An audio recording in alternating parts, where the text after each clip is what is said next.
This is 1480 KRAE Cheyenne. What you are about to hear is a sports talk radio show unlike any other that has ever before been broadcast in the capital city of Cheyenne, Wyoming, USA. This is Cheyenne, Wyoming's Sports Talk Authority. The Wyoming Cowboys, the Denver Broncos, the Colorado Rockies, and the Denver Nuggets. The show is local, it's regional, and yes, the show is national as well. Wyoming Sports Talk Today is on the air.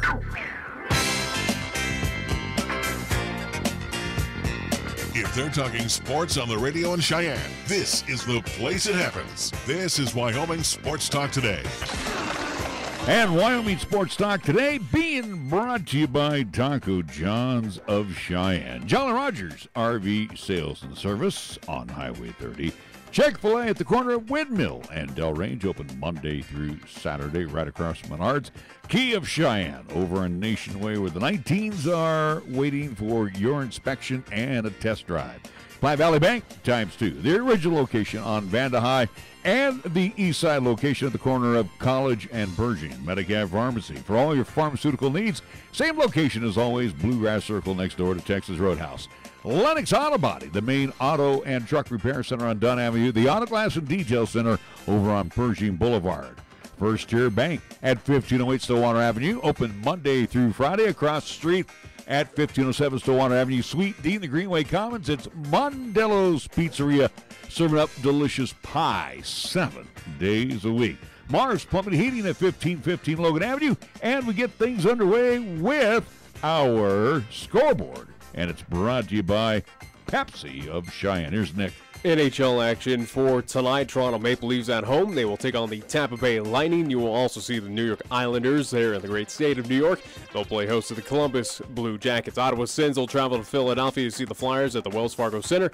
Minnesota Wild at home. They'll play host to the San Jose Sharks. Arizona Coyotes travel to the United Center to see the Chicago Blackhawks. Pepsi Center, the Pepsi can, Denver, Colorado Avalanche hosting the Carolina Hurricanes, and the New York Rangers will travel to Edmonton to see the Oilers. That's what's happening. NHL action for tonight, and also do want to mention coming up tonight as well around 8:30, at least 7:30 our time out here in the Mountain State. Number 3 seed Wyoming, the Cowgirls, they'll play host to Utah State, the Lady Aggies, in the second round of the March Madness series, or at least the Mountain West tournament out there in Las Vegas, Nevada. So again, they have listed here as 9:30 our time. These times say it's according to Pacific, so it'd be 7 o'clock here, 7:30. So I don't know. Maybe that one has what time does that say there? 8:30 p.m. Pacific. All right, it's 9:30 our time. 1 hour difference. I guess Mountain. Either way, I don't know. No, that's right. That's right. But that's what I said. It says 9:30 Mountain Time. All right. I don't know what time it is because again, I know because you're Arizona's an hour behind. Anyway, let's just get to it. Don't mess around here. Quarterfinal action, a final already out of Vegas, and it was Boise State defeating Nevada. And again, the number 1 seed Lady Broncos winning 72-67, as Nick mentioned, 18,000 times. It'll be the Cowgirls and the Lady Aggies at 9:30, and they're at Thomas and Mack, if I'm not mistaken, right, for that entire championship? No, they're just playing in Las Vegas at some local high school. Well, you never know. They could be at the Orleans, wherever they're at. All right, let's go to the NBA scoreboard. Yeah, the Mountain West is moving to the Orleans, as I gave a complete argument last week of I know. Who else is... where else can they play? Move on. All right, NBA scoreboard, Raptors and the Cavaliers in the Quicken Loans Arena. It will be the Wizards tonight in the Capital One Arena in D.C., hosting the Sacramento Kings, Sacramento and Washington later on. Pistons and the Nets in the Barclays Center in Brooklyn. Hornets, Rockets at the Toyota Center. Thunder, Jazz tonight in the Vivint Smart Home Arena in Salt Lake City. And at Staples, it will be the Celtics as they will take on the L.A. Clippers. Our scoreboard brought to you by Pepsi of Cheyenne. This is the Pepsi that's got a date with your taste buds. We're talking 1,000 bubbles dancing a two-step with you and 2 tacos at 2 a.m. Order number 83? Come on, you're up. This is the Pepsi that has mastered the art of the late-night munchies and is always down to dig into some deep dish. Hey, we don't do deep dish, capiche? Try telling that to Chicago. This is the Pepsi for po' boys, pulled pork sliders, and the godfather of all sandwiches, the Godfather. This is the Pepsi for street carts, anything a la carte, and is dying to make the leap into your grocery cart. Come on, take us home with you. This is the Pepsi for those who are forever fun. This is the Pepsi for every generation. You're listening to Cheyenne's new Sports Talk Authority. This is Wyoming Sports Talk Today on AM 1480 KRAE.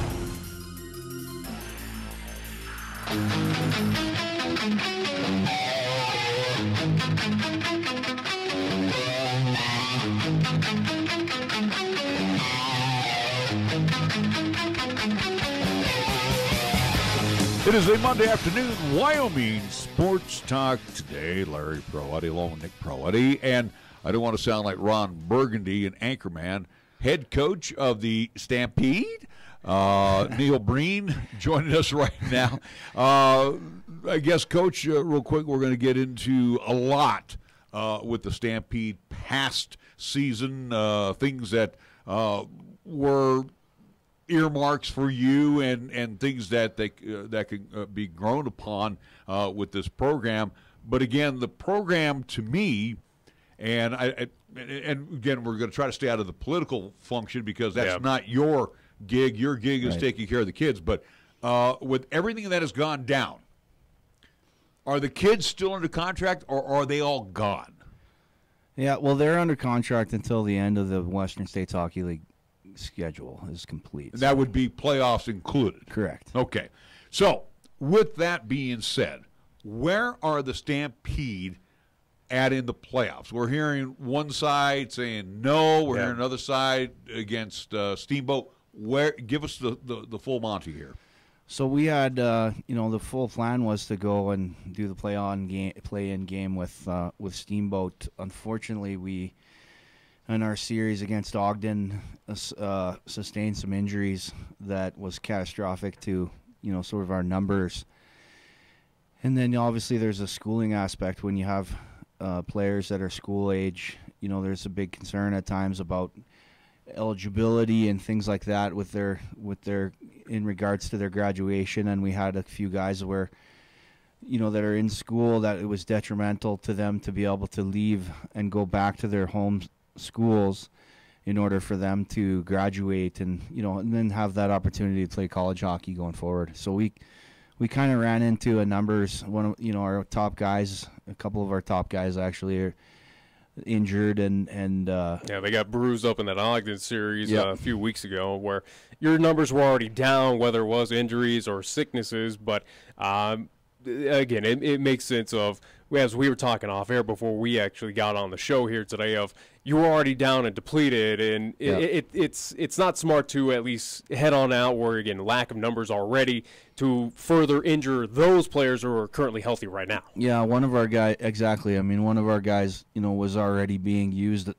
too much. He's logging 45, 50 minutes a game and sustained a shoulder injury from a routine body check. I mean, that's a real sign right there that things are getting a little dangerous. And one thing, what my job is obviously to manage the team and to make sure that we're eligible to play. But the other part of my job is to keep our guys safe. And we kind of came to a decision as a club to kind of, and essentially kind of end it because of the danger of possible injuries happening because of low numbers. So with the season at least now officially over for the Cheyenne Stampede, with, again, making that, again, it was a team decision voted on by, again, players alike, were, again, not going to at least participate in that play-in game. So 2018-2019 Cheyenne Stampede hockey is now officially done. Just give us a recap of at least this past season for you, at least head coach again. Your first full stint, full year with the Cheyenne Stampede, a Stampede team that did improve from where we were last year, again, where we saw home contests, at least finally getting home wins at the Ice and Event Center, a series sweep at the Ice and Event Center. Again, a lot of positives.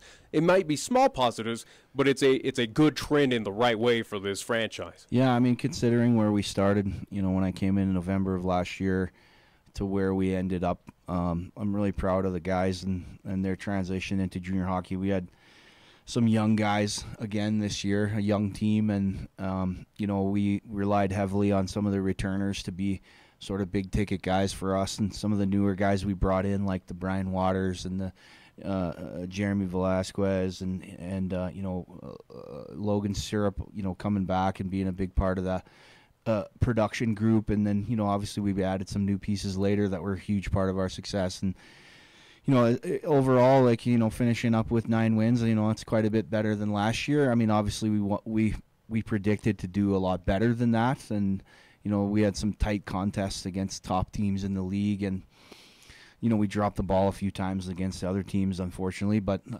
the progression of the team, I think, development-wise, the guys improving as hockey players, I think, was off the charts. Like, we had, a kid like Dawson Nelson who came in as a 15-year-old and, he didn't really want to do the junior B team out where he was. He wanted to play junior A, and he came out and was a huge part of bringing up, through the team through his physical play and, his just commitment to hard work. And, like the local kid, Christian Robarge, who, again, he's a 15-year-old. He could have been playing AAA somewhere, but he wanted to play junior hockey and grow as a player that way. And I think it was a good move for him. I mean, his game improved drastically. I mean, I'm using him in the top lines at the end of the season. He started kind of in the bottom and worked his way up, got some power play time. And so I think developmentally, with our guys, and I'm not naming everybody, but there's a lot of guys that came a long way in their game, and they're going to move on next year and be very successful in junior hockey. Well, also, too, you look at the top franchises here in our conference, as we talked about them with Utah, along with Ogden, and dare I say, best teams that money can buy. Yeah. You look at your kids that we've had the opportunity to talk to, and we've seen these guys. And basically, a lot of these guys under your tutelage, under your coaching staff, these guys got baptism by fire. And, to grow, and again, hopefully they stay with the program 16, 17, 18, 19, until they age out. Yeah. And they'll understand what it's like to be an Ogden or a Utah when they're into their third, fourth year with the program. Absolutely. I mean, that's a big part of it too. Is the stick-to-itness you need to have to play junior hockey and be successful. I mean, some of these guys, like another guy I didn't mention, like Gavin Miller, who came in and talked to you guys.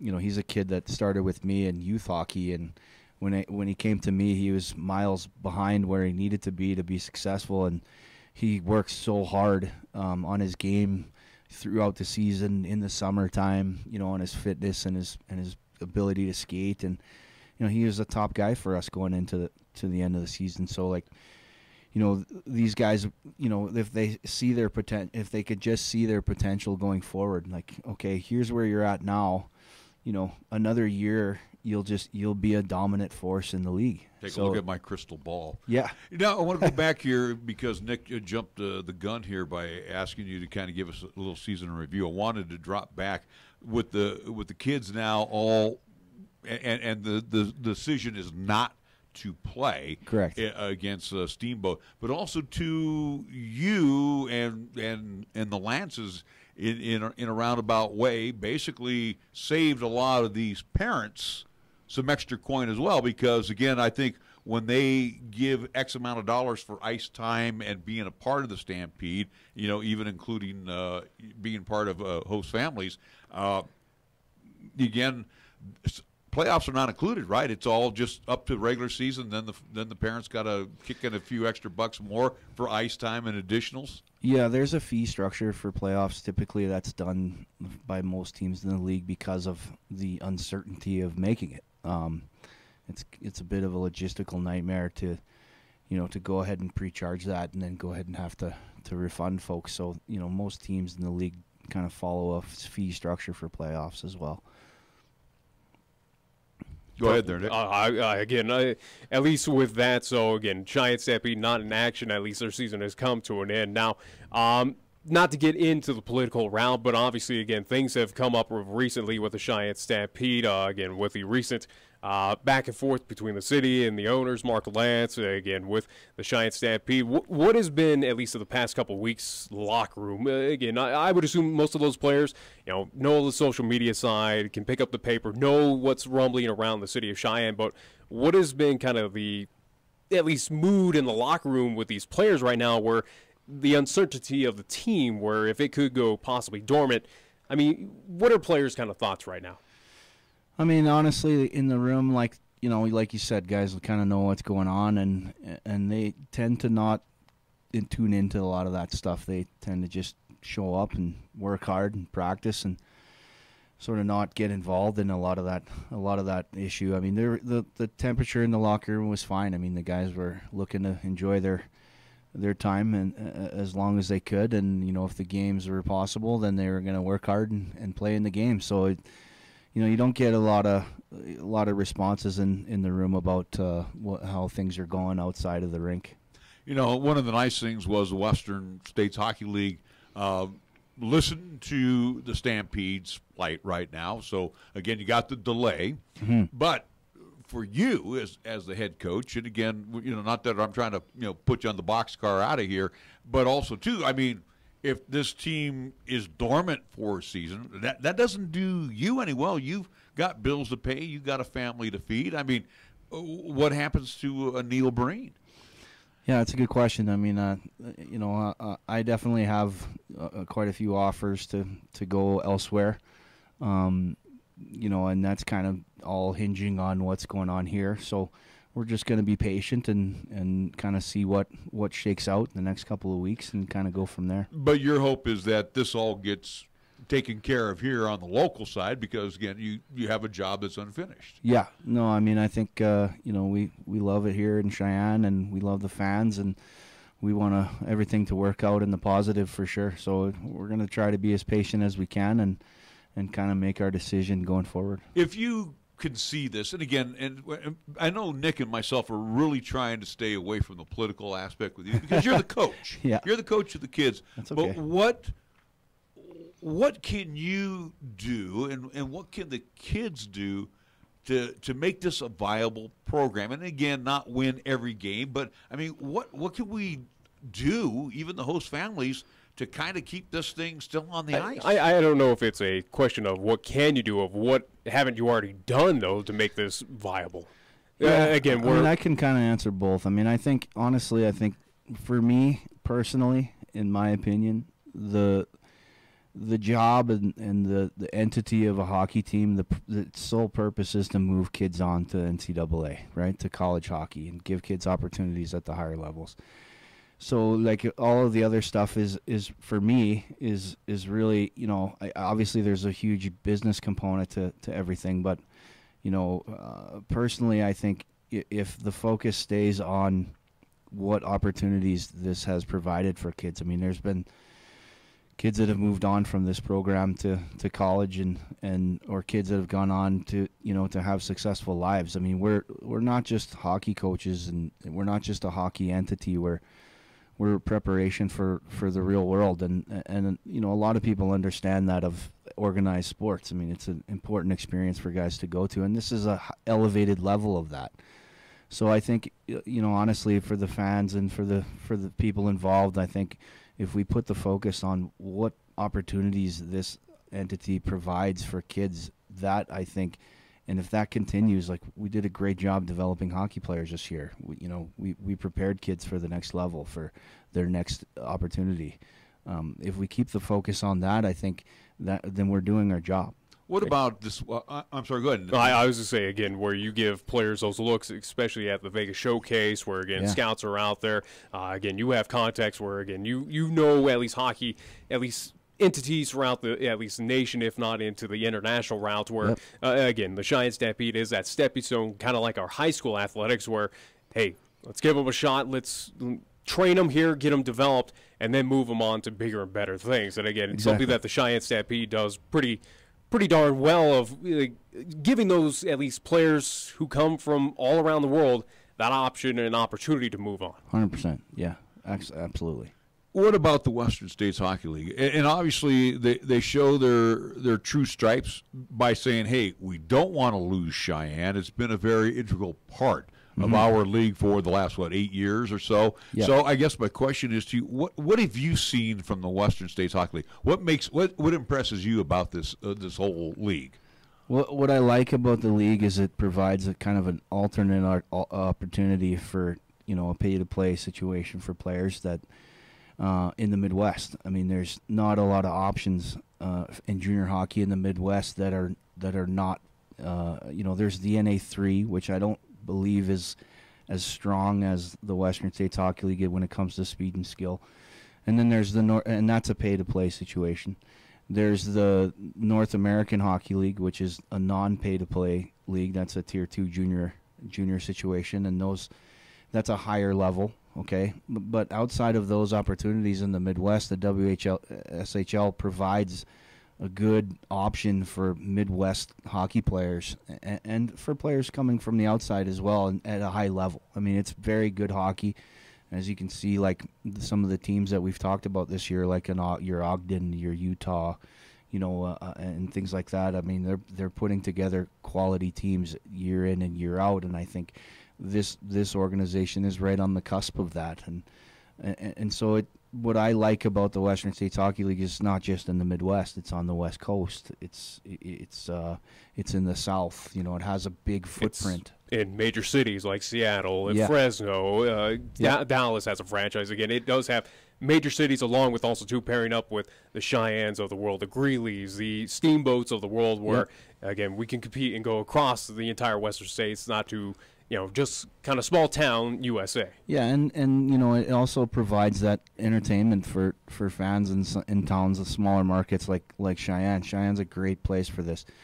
It's a business and it's entertainment, and it's entertaining to watch, and knowing that you're watching players that have the opportunity to play at the collegiate level and move on to pro, I think is an attractive thing. And I think we provide that sort of bridge between youth sports and college sports, and it can be an opportunity for people to come out and on the player side to get that exposure to college, and on the fan side to see some really great hockey. Well, and also I give Mark Lance a little bit of grief as well too. Yes, it is youth hockey, or at least junior hockey, but it does have that feel, especially with Cheyenne Stampede and the brain trust that is Tammy Lance and Mark Lance. It has a minor league hockey feel as well too, with the promotions, with the jerseys, with the intermission kind of at least theatrics. It has that. Again, it's a full family fun time there, especially if you are at an ice at event center game for the Cheyenne Stampede. Yeah, absolutely.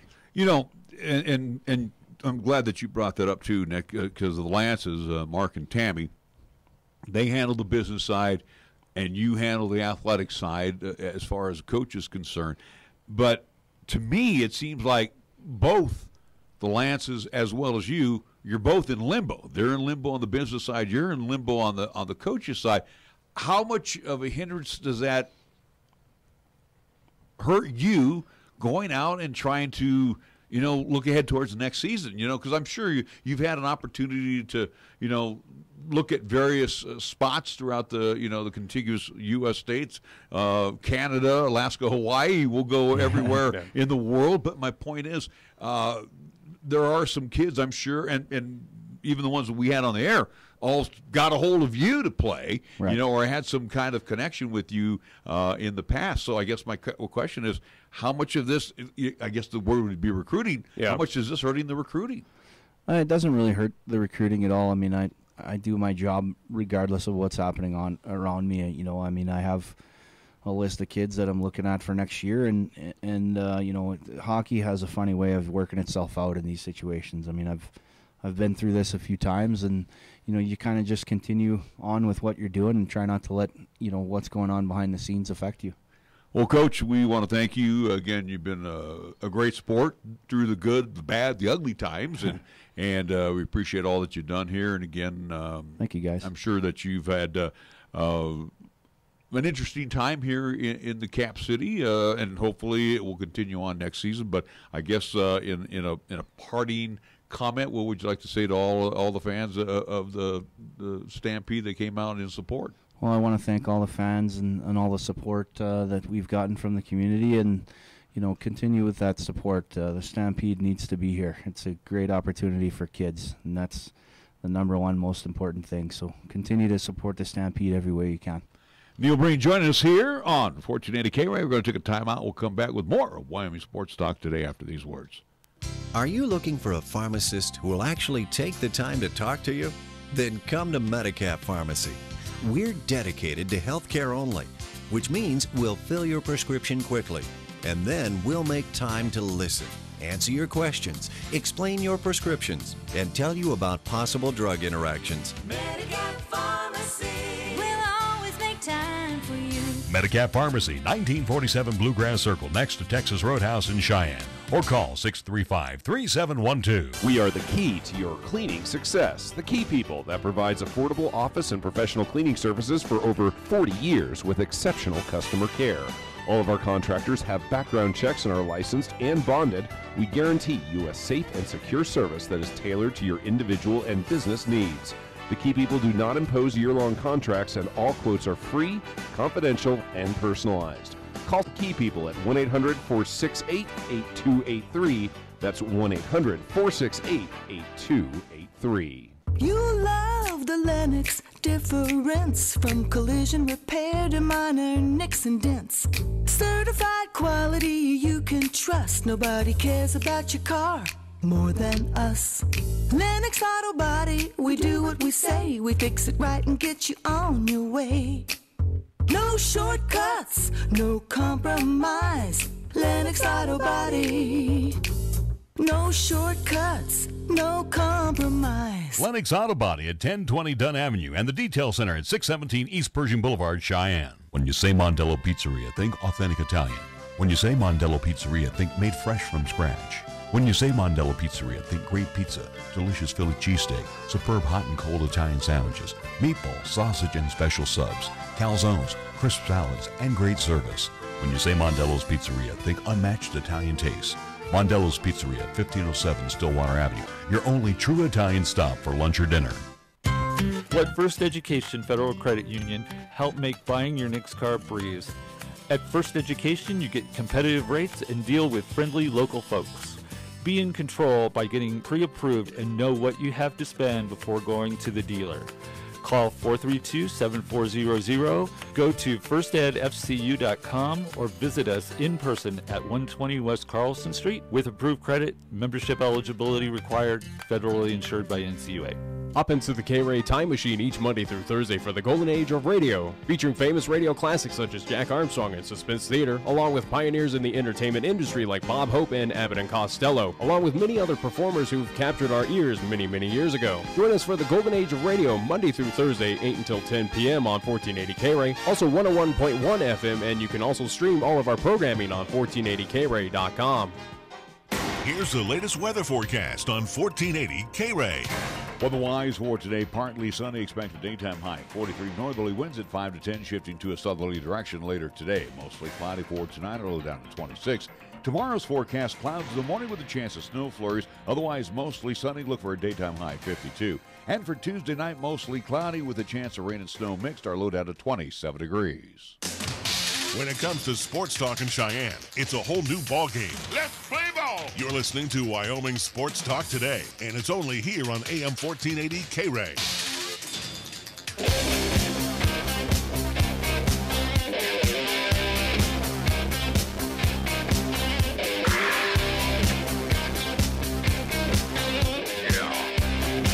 Well, I don't think we're going to get interrupted on the stream side, and we might be getting some interruption from the National Weather Service because of this upcoming blizzard. Yeah, it's now a blizzard warning for our part of the world. So yeah, but that's Wednesday, though. It's supposed to be 50. Well, obviously the National Weather Service deems it's going to be hot and heavy, so they're... Well, I'm just saying it's not supposed to be tomorrow, though. It's supposed to, again, last checked, it's supposed to start early Wednesday. Early Wednesday morning, and again, that's where the blizzard's supposed to hit, at least here, again, in the southeast portion of Wyoming.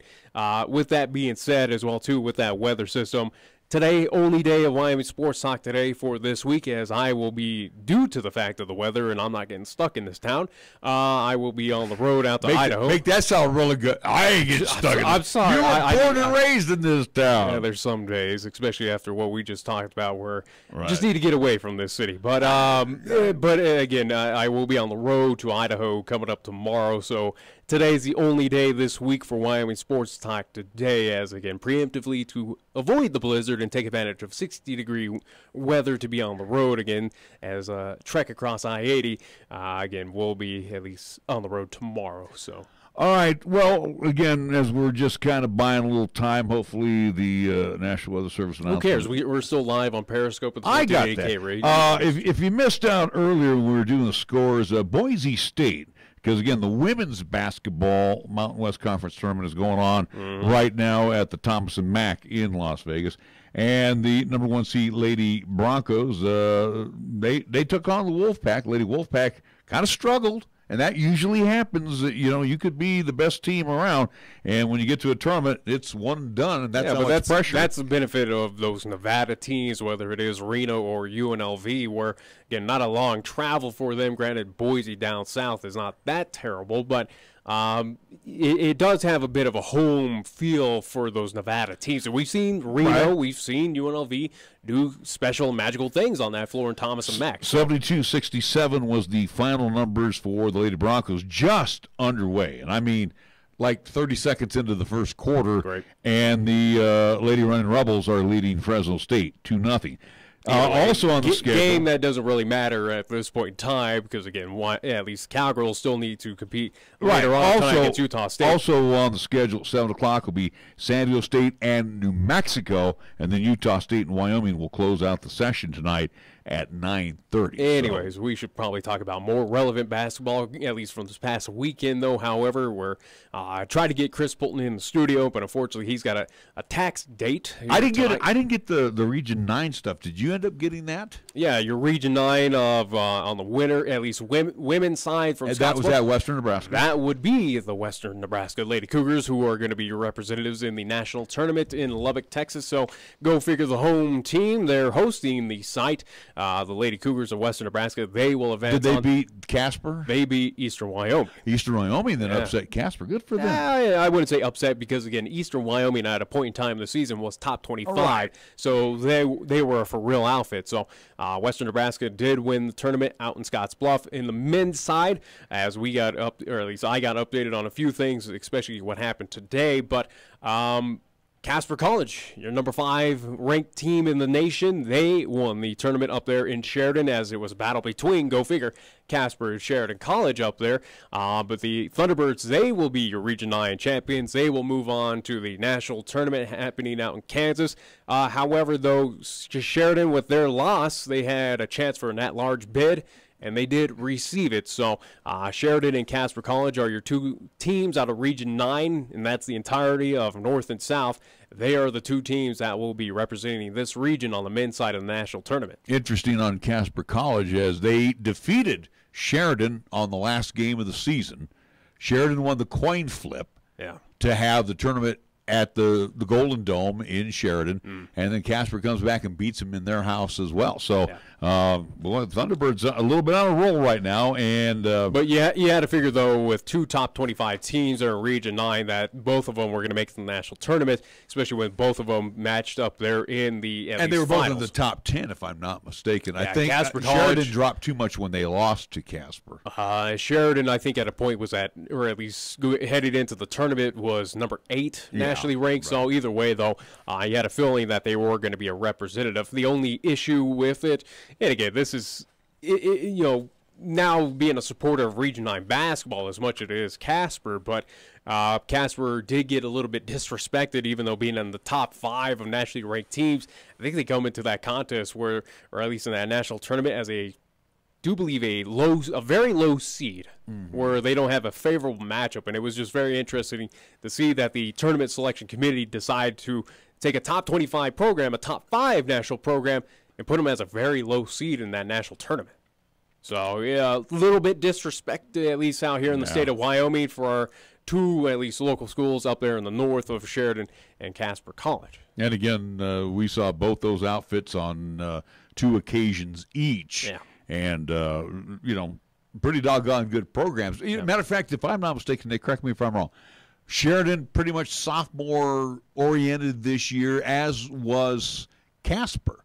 As I remember, I think it was a mix. Casper had most sophomores. I think one freshman. But Casper's a team where we know they'll reload. They are becoming that kind of powerhouse where they can recruit and reload year in and year out. So they're going to be a formidable threat, even with the amount of sophomores.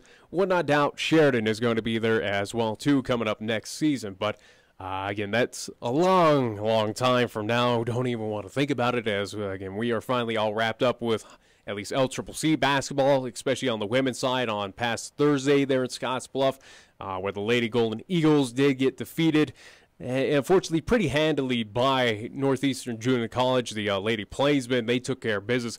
A rough opening start to that contest in the first quarter where Northeastern they look, at least that week break where we thought or anticipated that was going to be the hurt, at least the factor for the Lady Plainsmen, where they might come out a little rusty. Well, it proved out it was just a much-needed rest and break for that team, where they came out firing on all cylinders and took care of business against LCCC, again, starting out of the get-go there at Scottsbluff.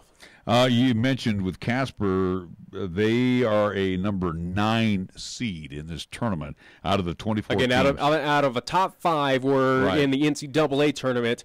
You would think even like in Gonzaga, they're coming from a pretty terrible West Coast conference. They cruised through that. And I'm not even going to say Casper cruised. They were tested throughout at least Region 9 action.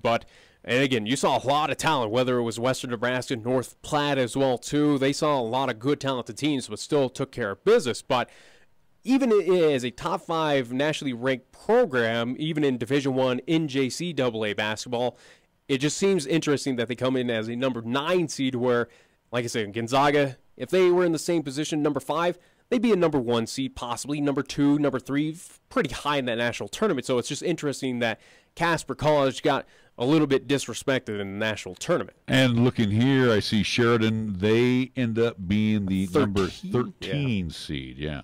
So I'm just going over here on the women's side real quick just to get a quick look at. Like I said, the only lone representative out of Region 9 for the women's side down in Lubbock, Texas, is where their national tournament will be happening.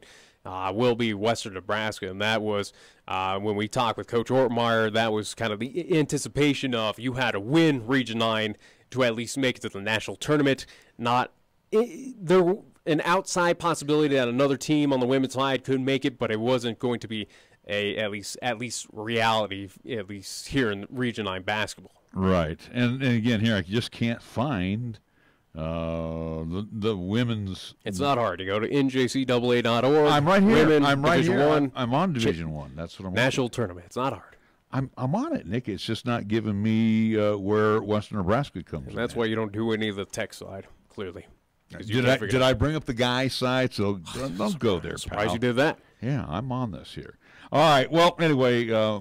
So Casper College, Sheridan. You look for that while we take a break that we need. No, I'm not going to take a break. We need a break. Well, I'm not going to look anymore. What we know I guarantee I can find it. We know the Lady Cougars are in. We know that the Generals and the Thunderbirds are going to represent Region 9 in the NJCAA tournament. All right, we're going to take a timeout. We'll be back. We'll talk some high school hoops after these words here on 1480 KRAE. AJ Miller here for Kia of Cheyenne. We're starting our 14th year and still strive to put you first by making it easy for you to own a new Kia. Right now, we can help get you into a 2019 Kia Sorento comparably equipped for less than Toyota Highlander, Jeep Grand Cherokee, or Ford Edge. The 2019 Kia Sorento comes standard with power heated exterior mirrors, rear camera display, remote keyless entry, and more. Come into Kia of Cheyenne, call 775-0123 or go to kiaofcheyenne.com. We'll make it easy. Is the touchscreen on your phone or tablet cracked or broken? Buying a new device could cost up to $1,000. Or you could let the local experts at High West Digital Solutions save you hundreds of dollars. We can replace your touchscreen in as little as a day, and your satisfaction is guaranteed. Visit our website at hwds.com or call 307-245-4333 and speak to a real live human being. High West Digital Solutions, the best choice, the local choice, the right choice for you. In life, you question everything. The same should be true when it comes to managing your wealth. What are your investment recommendations based on? How much are you paying in fees? And how can those fees impact your returns? Charles Schwab encourages investors to get engaged and ask tough questions. To learn more, call the Schwab Cheyenne branch at 307-459-0998 or visit schwab.com/Cheyenne. Charles Schwab and Company, Incorporated. Member SIPC. Are you tired of paying ATM fees? Hi, this is Rick Flood, president of Platte Valley Bank in Cheyenne. Use your Platte Valley Bank ATM or Visa debit card at any ATM anywhere. We won't charge you a fee on our end, and we'll reimburse any fee you incur at any other ATM. That's right, no ATM fees at Platte Valley Bank. How about that? Platte Valley Bank, 3310 North College Drive and 421 Van High Avenue, or pvbank.com. Member FDIC, Equal Housing Lender.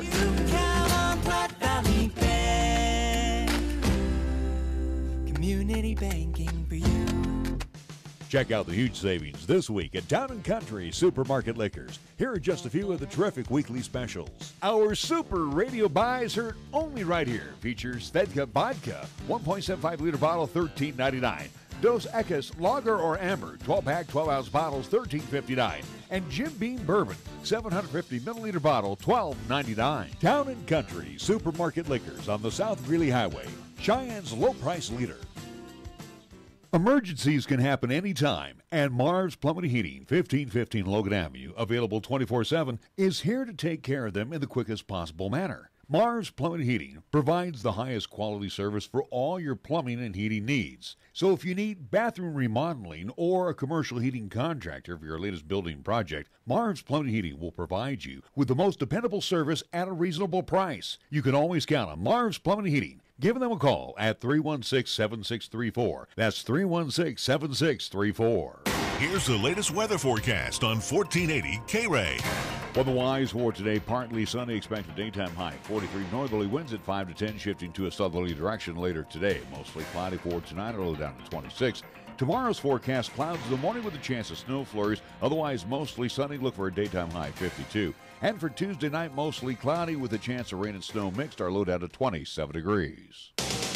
Tired of lazy and predictable sports talk radio? We know you are. This is Cheyenne's new sports radio home. It's Wyoming Sports Talk Today, and it's right here on AM 1480 KRAE.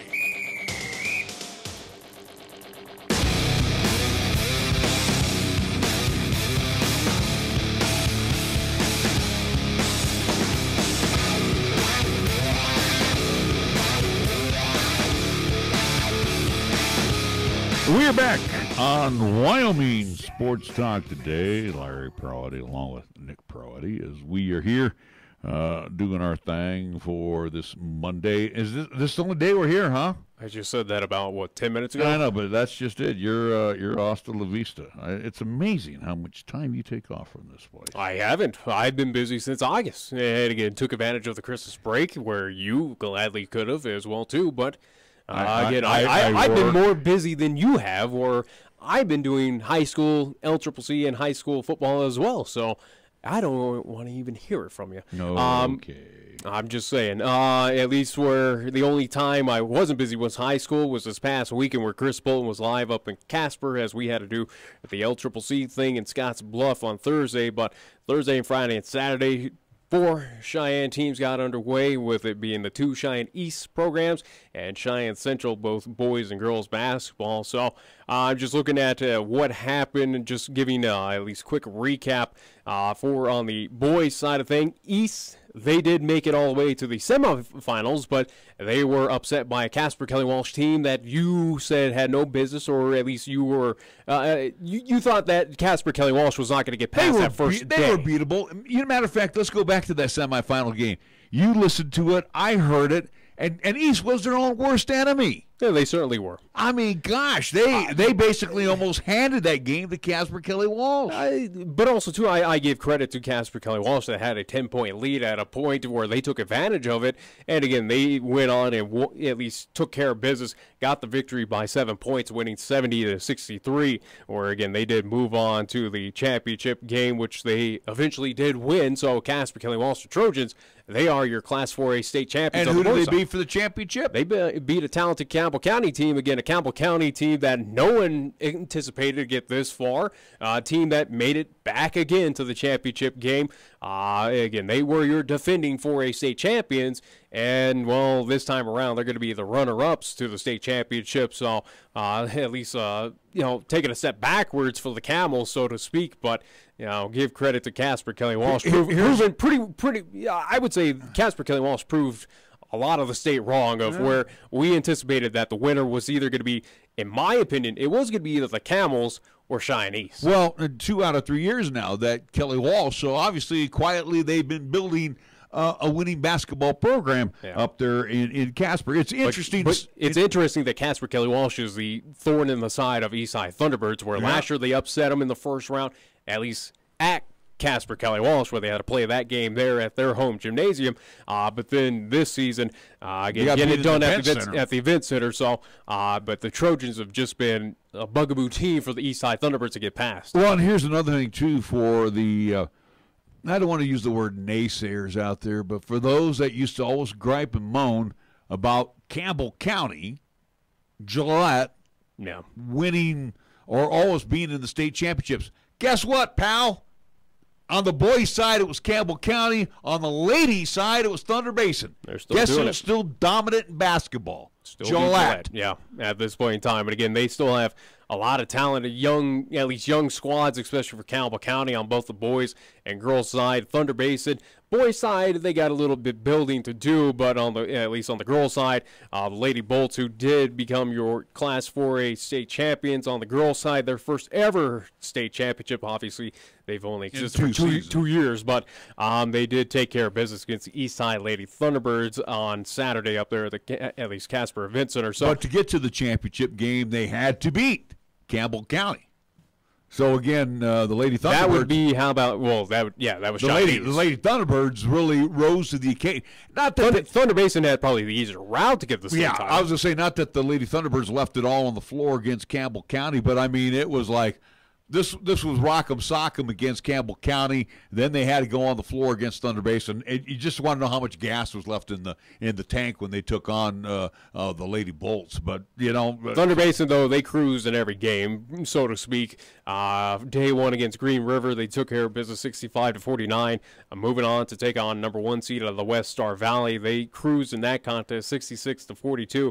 And again, I won't say whipped on, but they took care of business against Cheyenne East to eventually again win the Class 4A state championship. So again, Thunder Basin, your champion on the girls' side, and on the boys' side, Casper Kelly Walsh. So interesting. Was not anticipating those results here, at least come set in time here on Monday. Definitely a surprise on the boys' side. My money was on the east side of the bracket, whether it was Campbell County or Cheyenne East. At least Campbell County made it, but then it put up at least not a great enough effort to up in the Trojans.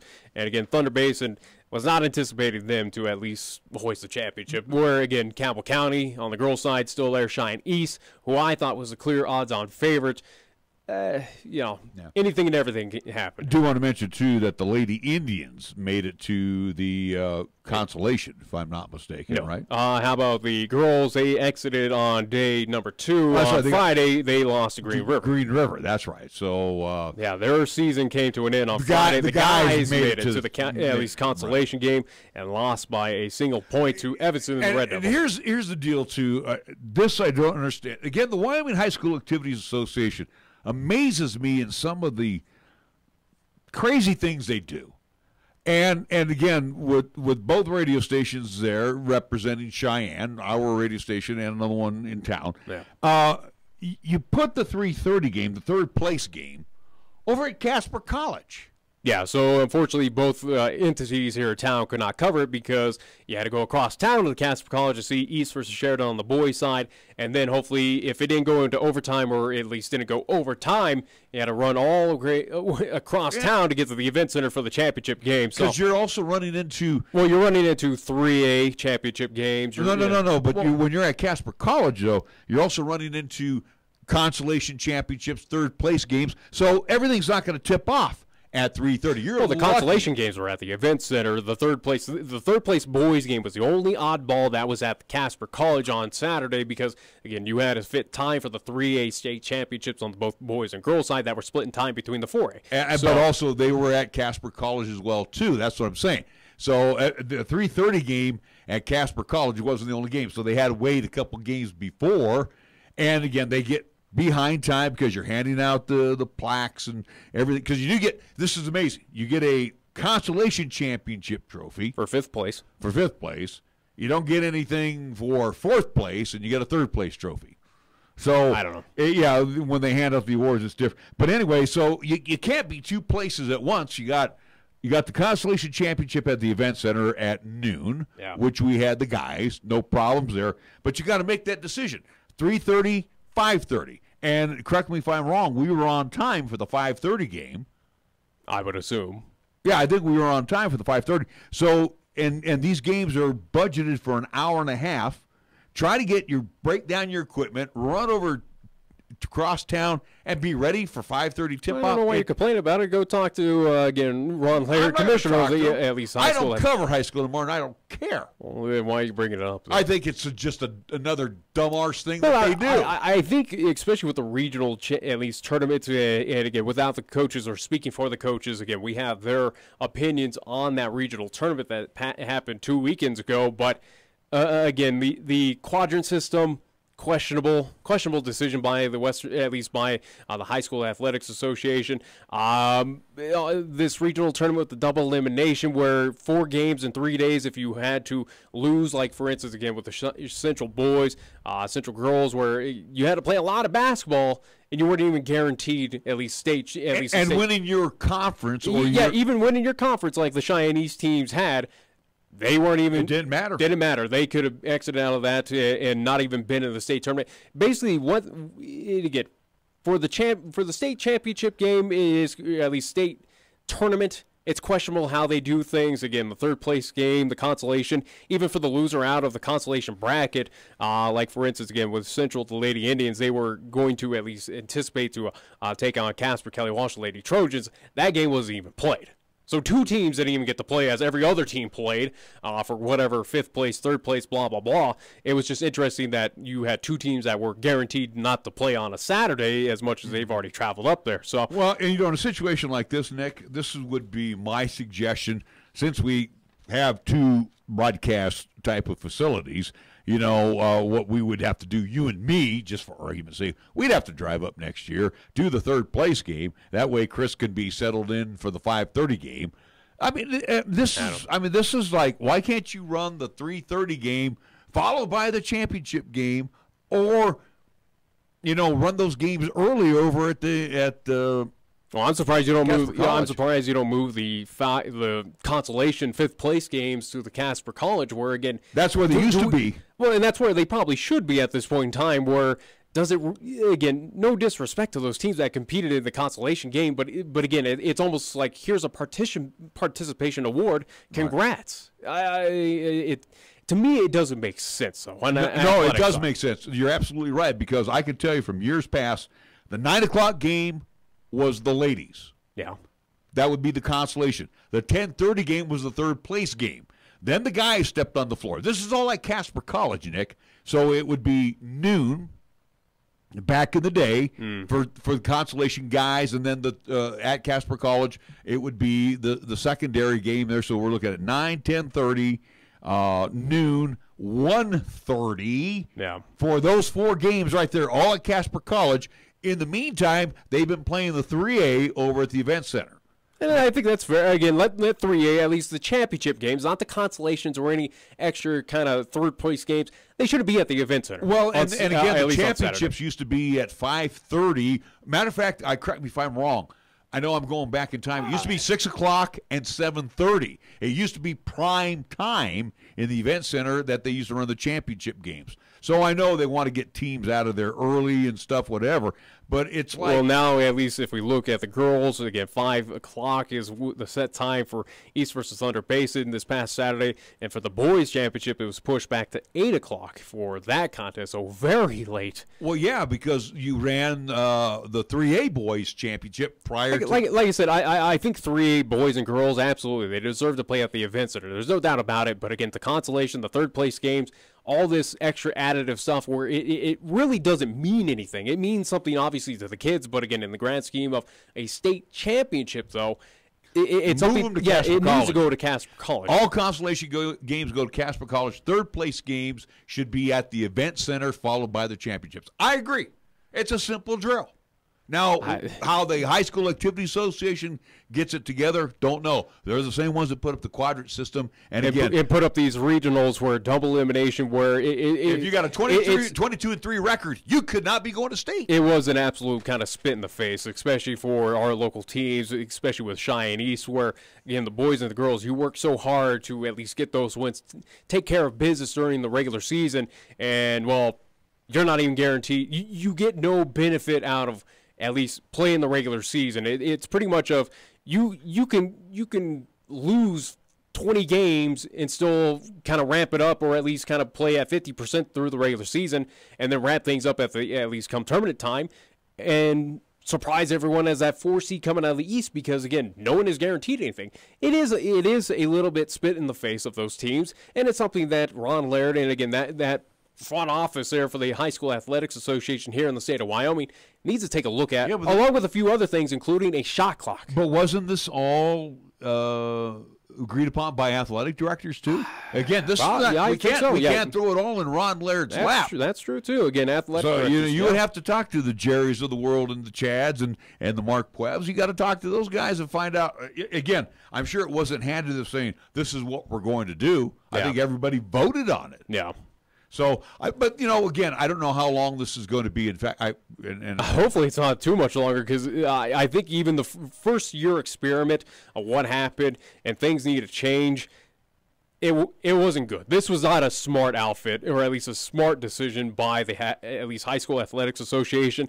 It was not kosher to those top teams that deserve that automatic bid to the state tournament. Where again, they deserved it. I think there's no question. I think when you win your conference, you should get an automatic. Again, teams 1 and 2. You should not be Coach Rusty Horsley. You should not be Coach Eric Westland. When we talked about him, where it was a situation of, there's no guarantee. We could lose here. We could get upset by a Campbell County team that comes out of nowhere. The Thunder Basins of the world that could surprise you. Cheyenne South could get hot at that point in time and just come out of nowhere. Well, think about Sheridan. Sheridan still had to play 3 games to be the champion. Yeah. I mean, that's So, but again, there's a lot of issues right now with basketball, at least on the high school ranks. Again, with the tournament, but also too, again, shot clocks. Let's take a timeout. Yeah. Let's do our top of the hour thing. Let's come back and talk about a shot clock for high school. We'll be back after this here on 1480 KRAE. This is 1480 KRAE Cheyenne. Also being heard on translator K266CC Cheyenne at 101.1 FM. What you are about to hear is a sports talk radio show unlike any other that has ever before been broadcast in the capital city of Cheyenne, Wyoming, USA. This is Cheyenne, Wyoming's Sports Talk Authority. The Wyoming Cowboys, the Denver Broncos, the Colorado Rockies, and the Denver Nuggets. The show is local, it's regional, and yes, the show is national as well. Wyoming Sports Talk Today is on the air.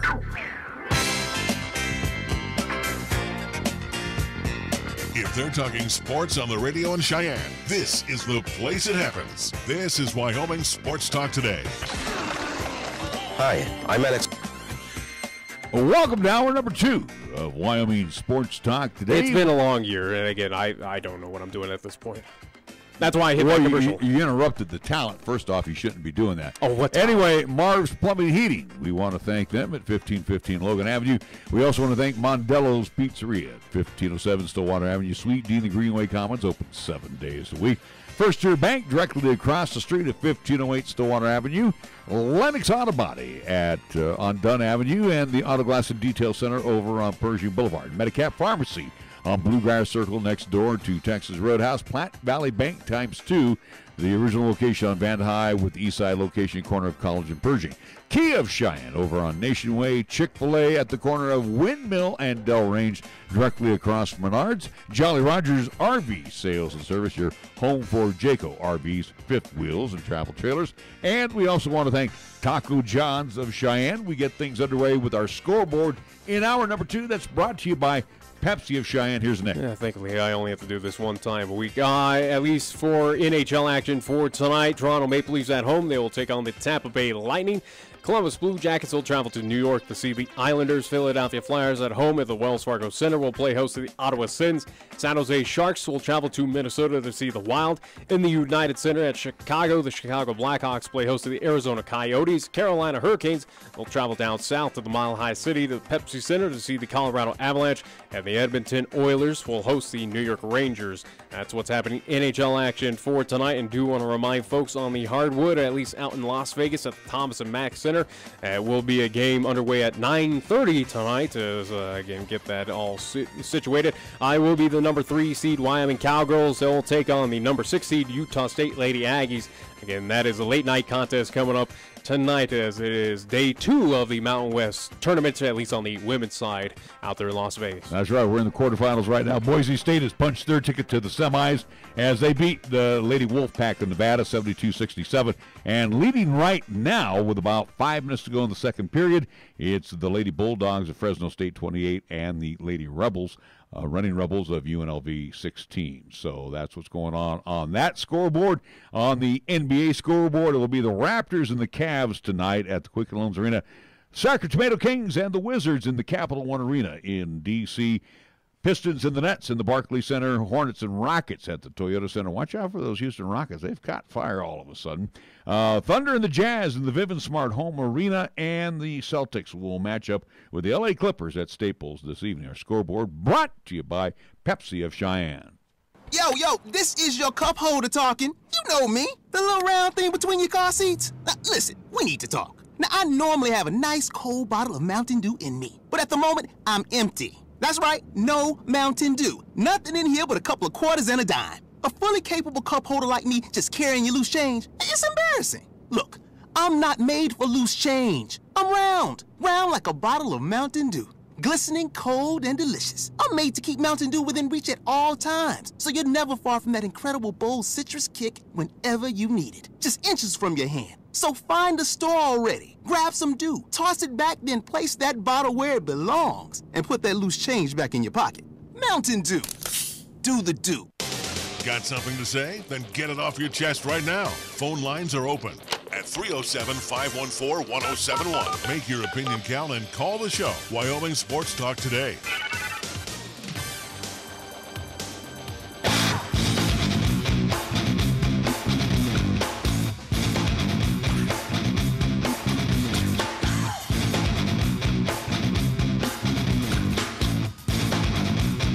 We're back on Wyoming Sports Talk today. Larry Proati along Nick Proati.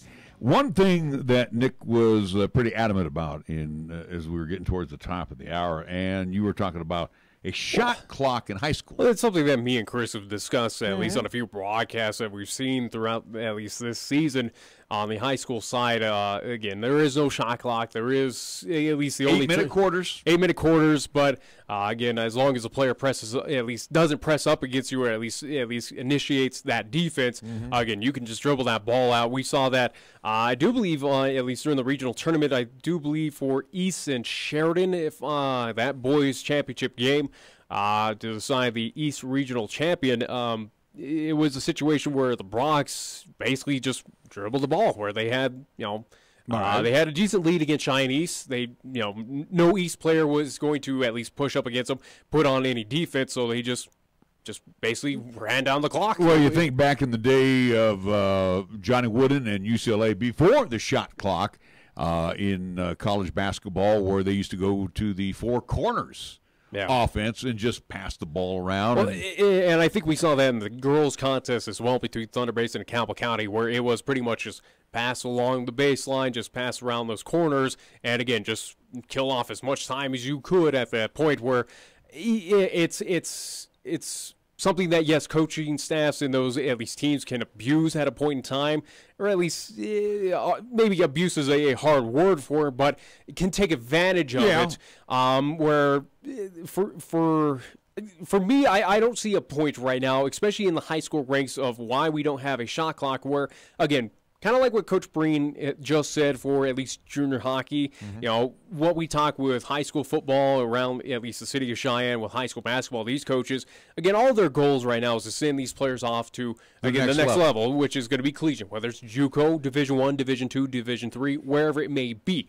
Well, at those levels, whether it is JUCO, including here in the city of Cheyenne with LCCC, well, guess what? They play with a shot clock. You have to learn to at least adapt to that. And they play 4 extra minutes too, perhaps. Well, you know, that's to be expected. I don't think that's going to be, at least we've heard some of those coming in, those freshmen, where those extra minutes do at least extend out the longer season. Does hurt them, but I think more so for the shot clock.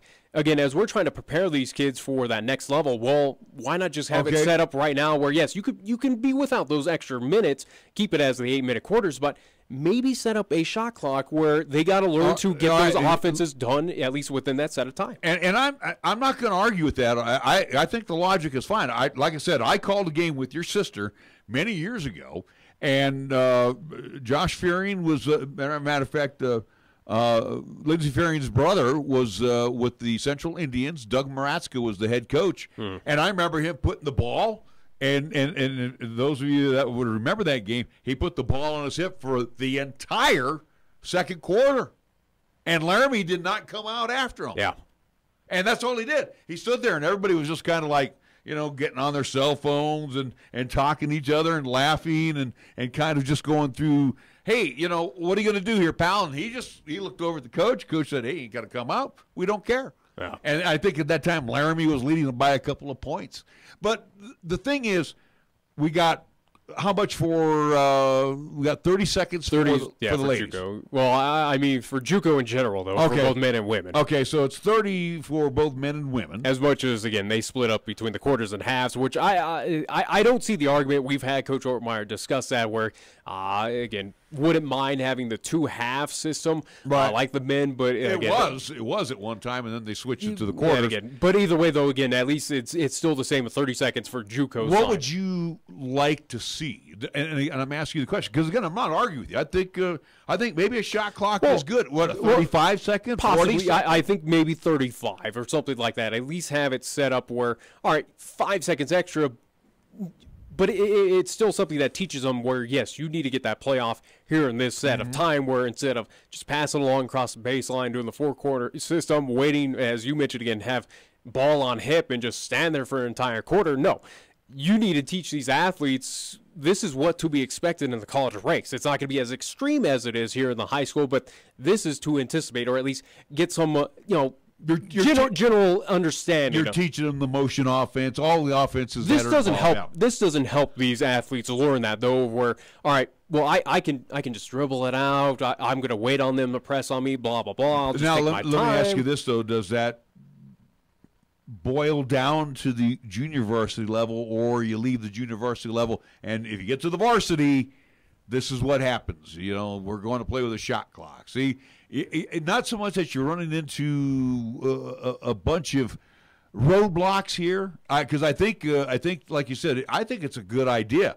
But again, do we initiate it in the junior varsity level? Then you got Frosh, the freshman, so sophomore. Yeah, so that. I mean, I don't know where it begins. I know it ends with varsity clearly, but is this something that if you had the opportunity to talk to, I think it Jerry could. If you had a chance to talk to these guys, Jerry and Chad and Mark, you said, yeah, but I think you guys should go up there and bring this to the attention of Ron Laird that we need a shot clock.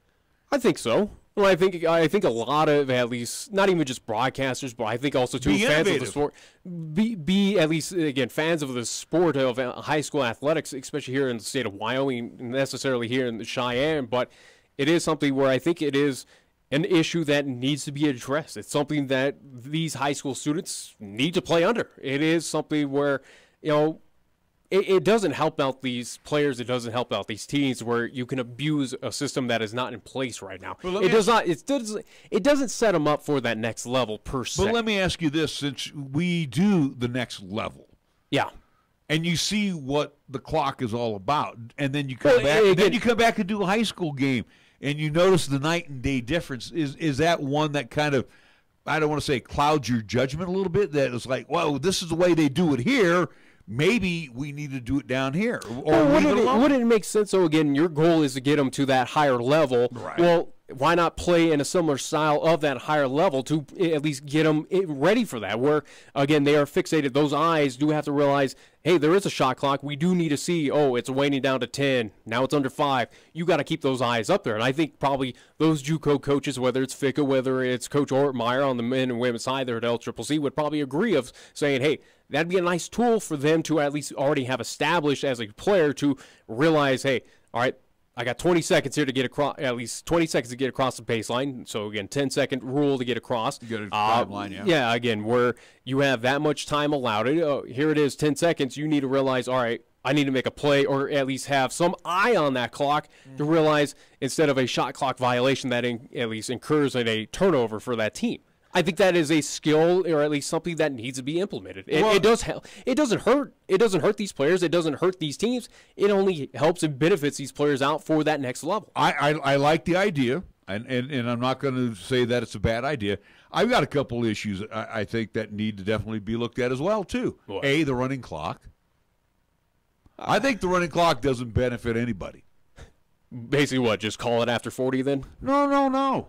You know what? Because when you get to the JUCO level or the collegiate level, even the professional level, they're not going to call it if you're getting boat race. Yeah, you pretty much have to suck it up. So. There you go. I'm sorry that teams get poured on, but that's just the way it is. Well, and is that an inherent issue with at least that set in place, or is it something that maybe teams that are getting blown out like that or having running clocks?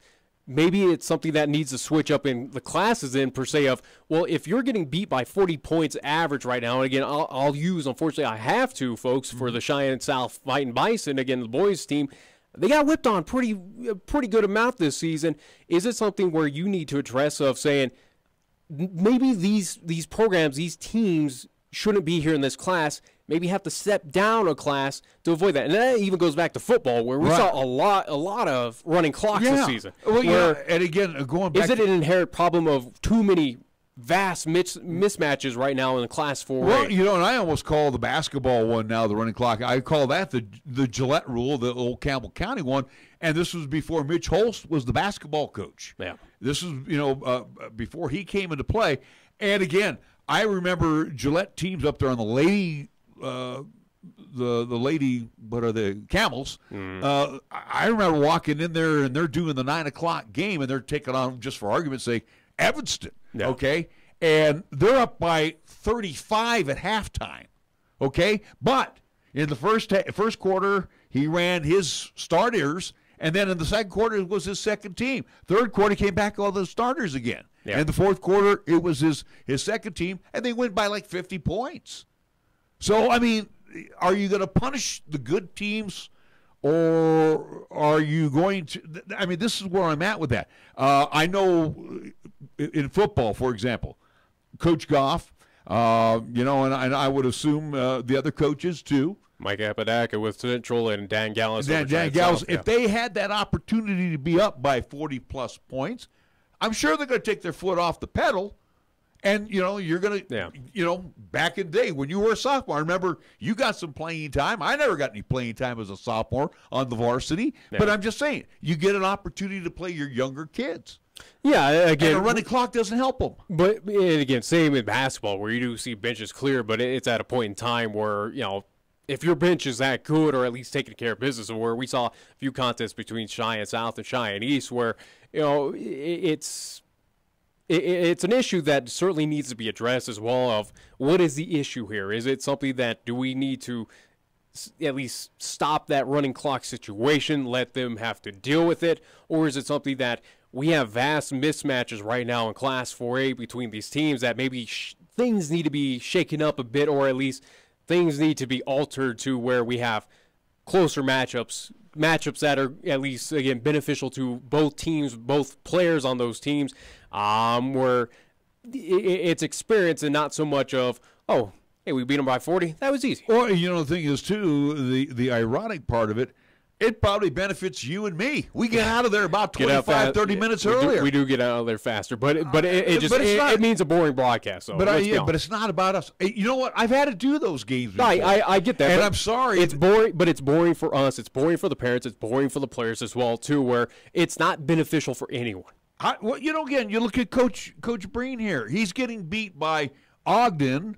They don't have a running clock though. They don't have a running clock. They got to do that full 60. 3 20-minute periods. So the thing is, if we're going to be really nice about things, and again participation, fine, then you go ahead and keep it. But I think it's more of an embarrassment to a team. I know 63-0 and 70-0 are not things that you want to see on a scoreboard. No, but also too.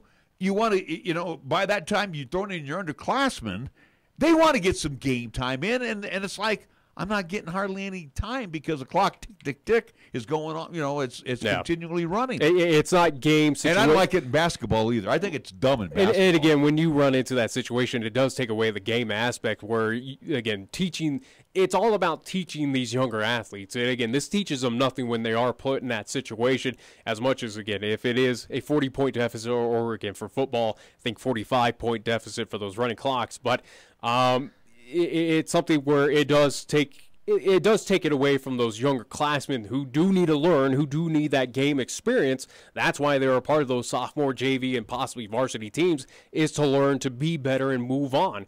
Well, it takes away where, I can rush up to the line. Well, if I go out of bounds, it doesn't mean anything. It teaches them kind of bad. It could possibly. I'll say it could possibly teach them bad traits. Well, and even on a penalty, clock doesn't stop; it still runs. The thing is, this is what bothers me. And it goes back to the Klay Thompson, where he said, "Hey, if you want to beat us, field a better team." Yeah. Well, the thing is too, all these coaches all around. Hey, here's Natrona. We'll use them for football. Hey, they are the flag bearer. They are good. And unfortunately, when you play a Harshman team, they're going to kick you around. Yeah. So if you're going to beat them, you better get the student athletes out there to play football and be ready for this team. Mm. And you only could do so much preparation. It's that either getting prepared, or either the athletics association needs to get underway of saying, all right, this school, this team, this program is getting beat on year in and year out. This is not good. This is not beneficial for the There's athletes. About 2-3 they teams need to move drop down. out. Well, you'd probably drop out about 2-3 teams. Then you only have an 8-team league. That might, again, what benefit does that do where, again, in high school, it's different than the pros where, yes, hey, the Cleveland Browns of the world, guess what? Those are pro athletes. They make money. They got to deal with those consequences.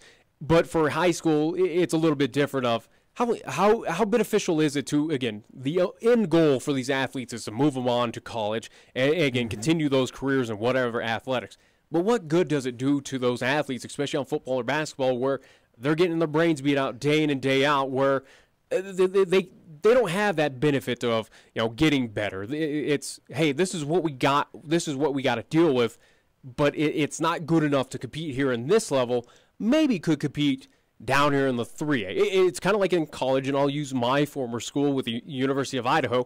Guess what? They couldn't hack it in FBS. They were getting their brains beat out. They said, well, no one else wants us here. We could probably compete in the FCS level, as much as they're still having their rough chance right now in the Big Sky, but they had to step back and realize we can't compete up here. We need to move down to the FCS level. We got to go down to the lower conference, and that being the Big Sky Conference. Well, let me ask you this question, and this would be the question of the day here, and again, anybody out there want to chime in at 514-1071. What is more embarrassing?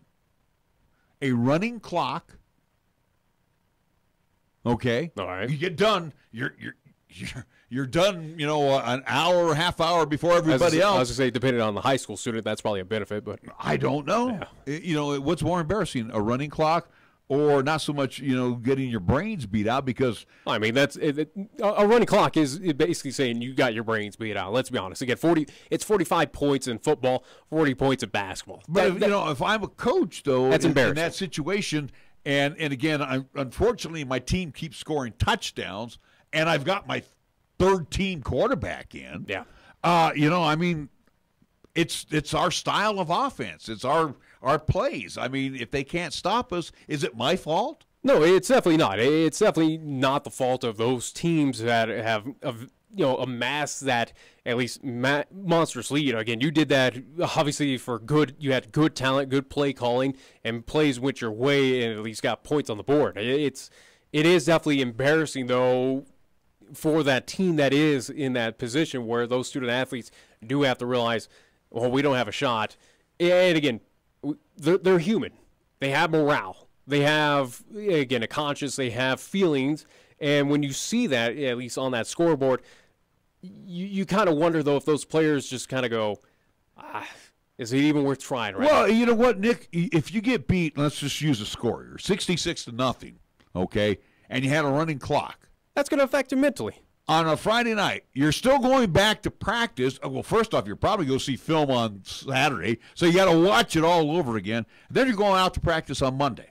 And again, these are high school students that are going through kind of that wacky time in their lives. Yeah, but you're still going out there and practicing, and you're getting ready for the next team. But how hard are you practicing though? If you're in that situation of where you lost 66, I would think is it something where they get down on themselves and go, well, what's the point then? I think if I got beat 66-0, I would probably get back in the weight room, and I'd probably put another 5-pound plate on. You would love to see those athletes, but again, not every team is guaranteed to have that style of player, clearly. Where, again, high schools are an interesting breed. Or I would call my dad and say, Dad, we need to move to this district. I mean, possibly. I don't know. Not to allude to what happened. And I'm not being sarcastic about it. I'm just saying I think, the running clock to me seems to be more of an insult because the final scores are still 66 and 72-0. Yeah, it doesn't change. I mean, it just gets the game older. I don't think Coach Harshman or even Coach Goff or whoever wants to put a Hondo on the scoreboard for football. And I think in basketball, same thing too. And I didn't like the coach there before Coach Holst.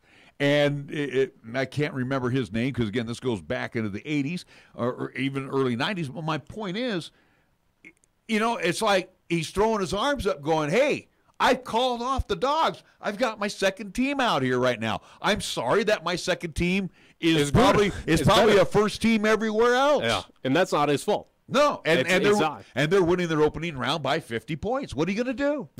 You go off of that Klay Thompson at least quote and go, hey, if you want to beat them, you got to get better. And you got to find ways to take down that behemoth. If not, they're going to keep on winning at this point in time.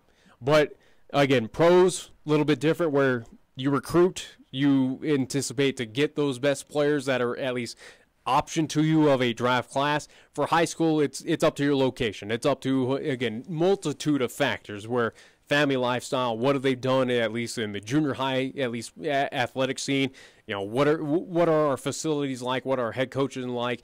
There's multitude of factors for the high school ranks, and it's something that after seeing right now, again, for myself, 2 full years of high school, at least athletics in Class 4A here in the city of Cheyenne, there's blatant issues that need to be addressed, and it's something that maybe officials of schools, maybe teams of schools, and maybe some athletic directors need to realize you got to look internally and go, what's best for us? What's not so much us as in those those front office heads.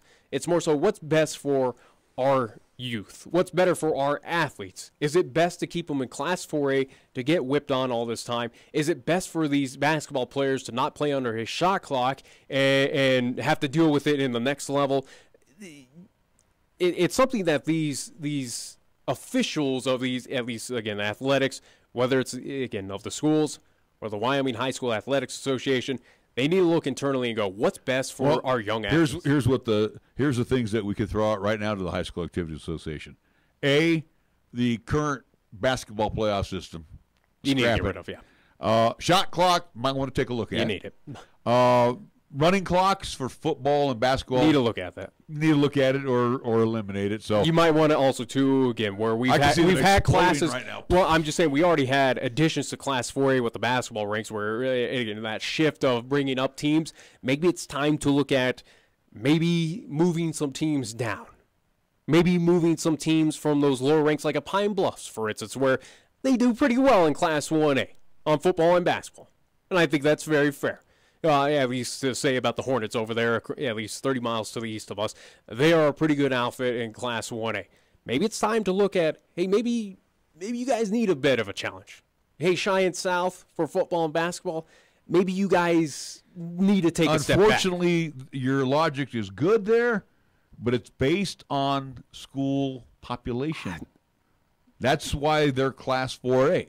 That's why East and Central Class 4A, because of school. Well, is it something population. that we need to go to the state, at least, national court system to amend this, at least, rule in place for at least for the state of Wyoming? It's something I think that the front office, at least heads, and again, these athletic directors around the state, they could probably gather up and go, all right. Let's look at Cheyenne East, okay? We can make an exception. I know, but let's look at Cheyenne East, just for argument's sake. Cheyenne East drops down to Class 3A, okay?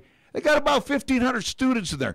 Coach Goff could suit up about 60 kids. When you go to a 3A school, population anywhere from 7 to 8,000 people, and that's the Codys and the Douglases, and, you could pick on populations where they maybe have 30, 40 kids.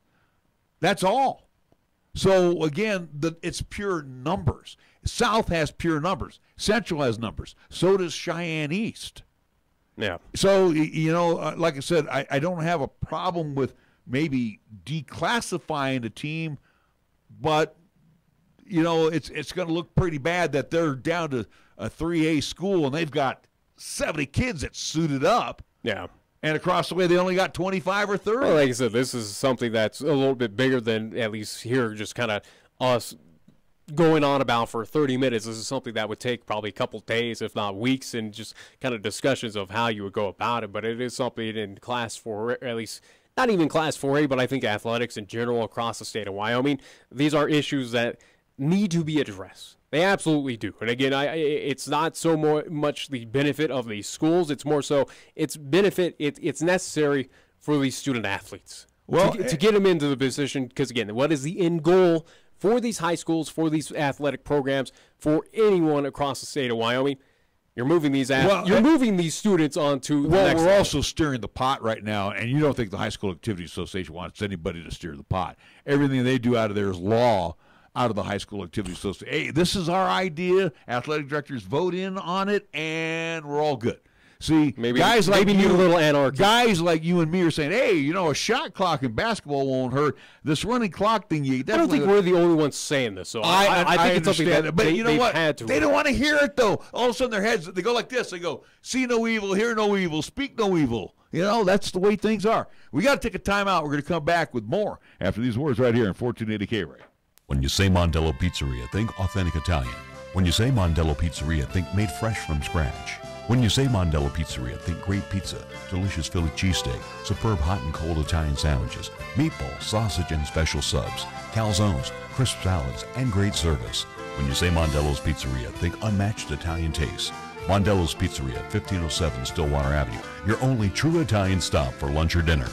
MHP is a certified public accounting and consulting firm located in both Cheyenne and Fort Collins, offering accounting, tax, and consulting services to businesses, not-for-profit, government, and individual clients. MHP takes pride in their commitment to providing close, personal attention to their clients. They also continue to invest time and resources in continuing education, state-of-the-art computer technology, and valuing their relationships with you. MHP is a proud supporter of local and UW athletics. MHP, 314 West 18th Street, or call 634-2151.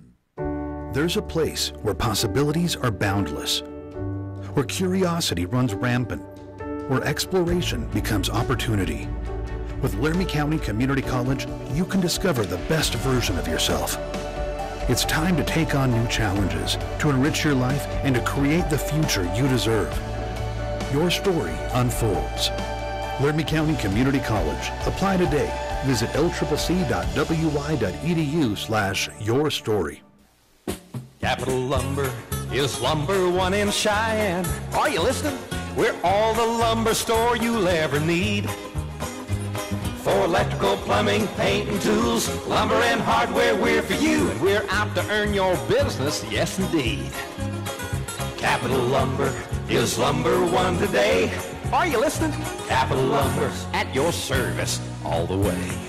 Capital Lumber Company, serving our area for over 53 years at 1222 Dunn Avenue in Cheyenne. Cheyenne Urological has been the cornerstone of urinary care to Cheyenne and its surrounding communities for over 20 years, with doctors Bryant, Everett, Gajewski, and their highly trained staff providing top-quality treatment for prostate cancer, urinary tract infections, kidney stones, impotence, and incontinence. Cheyenne Urological is now offering cutting-edge robotic surgery. So call Cheyenne Urological at 635-4131 for compassionate, expert urinary care. That's 635-4131. For almost 60 years, 1480 KRAE has been Cheyenne's home for good times and great oldies. Add to that live play-by-play sports featuring high school football and basketball, along with LCCC men's and women's basketball. Now combo that with KYOY-FM, and you have Cheyenne and the area's only locally owned AM and FM radio stations. But we don't stop there. We also have 2 FM translators which serve the area with programming from both KRAE and KYOY. And that equals a lot of bang for your advertising dollar. Radio yesterday and now today, along with our websites, web streams, and digital ventures, makes us your one-stop shop. For more information, please call Don Morris at 307-637-0301. Here's the latest weather forecast on 1480 KRAE. Weather-wise for today, partly sunny, expected daytime high. 43 northerly winds at 5 to 10, shifting to a southerly direction later today. Mostly cloudy for tonight, a little down to 26. Tomorrow's forecast, clouds in the morning with a chance of snow flurries. Otherwise, mostly sunny. Look for a daytime high, 52. And for Tuesday night, mostly cloudy with a chance of rain and snow mixed. Our low down to 27 degrees. You bleed brown and gold? So do we. Wyoming Cowboys football and basketball is always front and center on the show. This is Wyoming Sports Talk Today, and it's here on AM 1480 KRAE.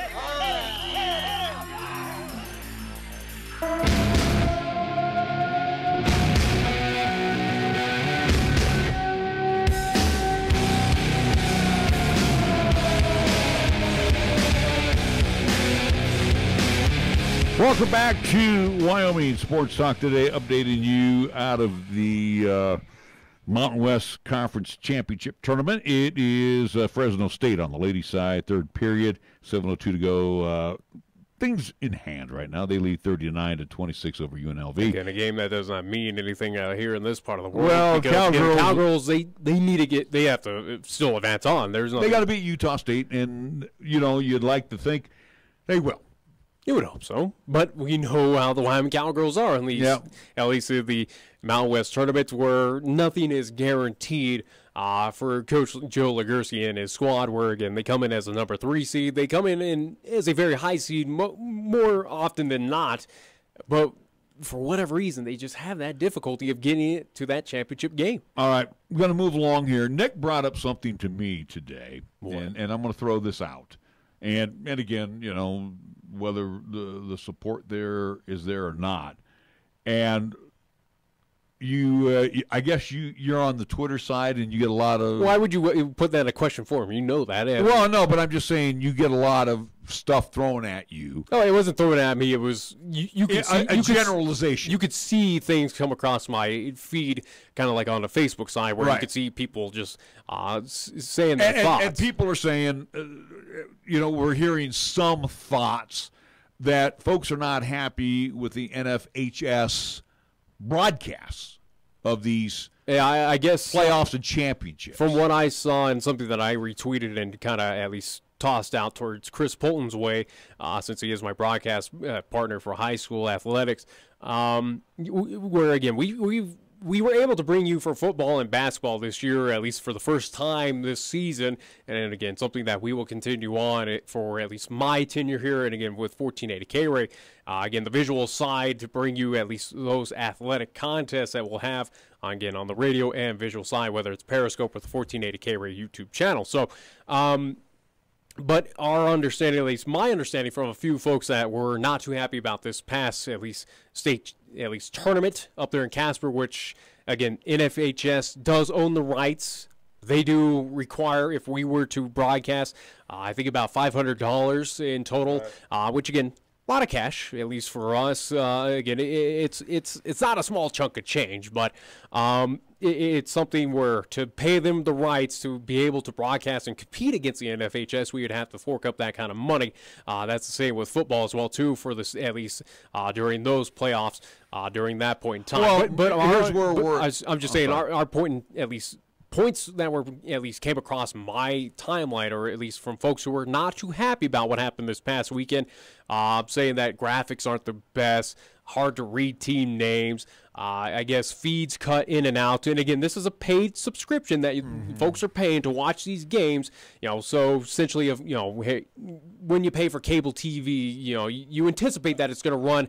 Again, you're paying that money to get a good product. Well, here's where I'm at with our understanding, or at least my understanding, is that people are paying and not getting a good product. And here's where I'm at with that. It might be well worth it for us, to do this. Absolutely. For football and for, obviously for football, we're going to go as far as our local teams go. Yeah. Basketball, well, I sure made it to the semifinals. So. And basketball would have to be the same way. In basketball, we would have covered, state championship game. You would have had it right after we got done with LCCC. You would have had a run up there. Yeah. So my point is, though. Yeah, that's going to be interesting. Maybe we could figure out some way to duplicate that. But but here's the problem we have, though. If we pay that fee to NFHS, which I don't have a problem. You know what? For our viewers / listeners, I don't have a problem doing that. I'm sure somebody might underwrite it for us, which would be great. If not, Uncle Larry is going to take it out of his pocket. But the thing is, will there be the Ethernet cord for us? Will we be able to have access to it? Again, I'm not going to hand $500 to these clowns. Yeah. And then say, okay, we're there, and then they have nothing for us. Remember, we ran into a couple places earlier in the season where we ran into firewalls. And one school didn't know how to get out of it because their IT guy happened to be gone. Well, as much as I requested their IT guy to be there on site, he decided to go home. So, again, my question would be they would have to provide us for my $500. And I think they should, or at least it would be something not through the NFHS, obviously, because, again, we would compete against them. But it would be something where Casper College. Well, we know Casper College. Again, we've done games there, so we know where to plug in and get everything. And the event center, again, that's a good building that should have all those at least options for us. Now, for the football side, might be a little bit more difficult. But again, we do have other entities that can help us out. If we went to UW for Championship Sunday, there should be plenty of Ethernet available. Well, I'm just saying, depending on those locations, whether it is, for instance, again, Laramie. Guess what? We're not doing another football game. At least there for the play. At least when our teams go over the hill to go see the Plainsmen. That place is a complete dump. But it is a situation where, yes, we would need to figure that out. But it is something that we are looking into to hopefully do next season. Again, we will continue what we did this season for football and basketball, whether it is high school or either on the JUCO side with LCCC. Again, we are looking to retain and continue on, if not make our presentation just a little bit more respectable and better. And what we did for football / basketball, and again, the other entity in town, they did football only. They barely did. No, but I'm not going to diss on them. I'm not going to diss on them. I got to do this, so I don't. No, I'm not going to do it. I'm not going to allow you to do that. Right. We were the only two that actually did it in Class 4A. In the other entity in town, they only do it on internet. They're not a broadcast facility. Huh? The ones that do South. Oh, okay. They're not a broadcast facility like we are. No. But none of the 4A'ers that I recall did it. Gillette didn't. Well, Casper has no media at all. So Casper had nobody. Casper had to Sheridan go to us. Didn't do it. Yeah. So Laramie didn't do it. Rock Springs didn't do it. And again, is this something that we have sparked here in the Cap City? That's something that is going to at least stretch across the state of Wyoming. From my talks, it doesn't sound like it. It doesn't sound like it's viable. Maybe we should say, hey, shop and compare our broadcast. Again, and I'm sorry, folks, but I'm going to throw the prompts out to my son. Mm-hmm. And the way you are about it, you're never satisfied. No. And we've already talked this morning about what is needed for next season. I got many of ideas. Yeah, but my point is, though, we have, especially on the basketball side for LCCC, we've got coaches from other institutions that are watching our videos. Well, we got fans. We got fans. We've got potential basketball players that want to come to LCCC and see the exposure they get just alone by what we do. Well, and also, too, of what our understanding is, there are some recruits that look at our at least product, again, for LCCC basketball games, whether they're tuning in for LCCC or, again, opponents, if they can't make it out to those contests. But, again, those recruits who have subscribed also, too, do tune in for the high school. So, again, has a lot of benefits where, again, it is a free option of what we are providing here on 1480 KRAE with Periscope, again, at least on my Twitter account at Nick Wiles Sports, or on the 1480 KRAE YouTube channel. We are in the 21st century.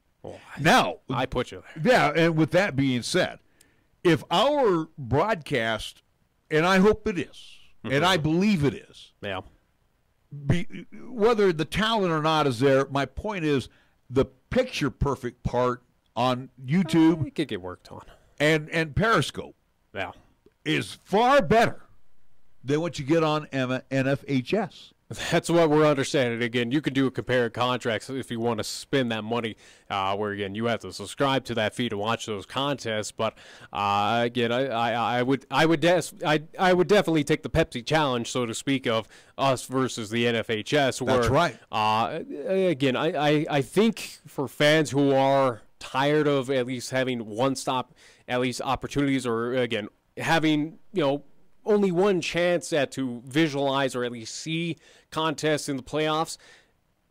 Again, I think it's going to be a good reality, a good possible reality next year where we might venture in and carry those playoff games for football and basketball, compete with that NFHS to bring, at least here in Cheyenne, that other option compared to where you would have to spend money with them to get a subpar, at least production value. Where I could be stingy and say, hey, you got to pay for our production value. I absolutely could, but I don't think it's right, though. I don't think it's right to charge folks. Well, no, and again, look what we ran into at Casper Kelly Walsh. We had to step away from that game because they had the system in place. Well, every school does, but that athletic director up there had the only issue with it, where he used the verbiage of my money, where I don't know if it was your money out of your pocket, but he made it sound like it's. Well, I like to know who put the presentation in at the state tournament. That's what I like to know, because if it was that poor... Well, you can even look at the state championship game in Laramie where, again, you can't really read at least a whole lot of things. Some entities don't even put up a running clock, so you don't even know what time it is or how much time is left. We at least bring you that. And, again, it is something where this first year, it was a feeling out process.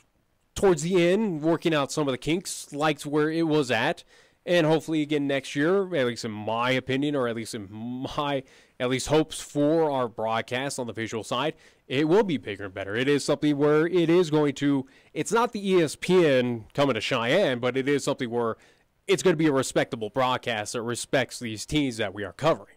That is going to give, a good presentation no matter what it is. Now we're back at it again in August with high school football. So, other things could happen. Well, we'll just tentatively say right now with football, high school football coming up in August. Something else may happen. I will leave it at that. All right, we're going to take a timeout, and we come back to talk a little football. The Raiders, yes, they got who they wanted. We'll be back after these words.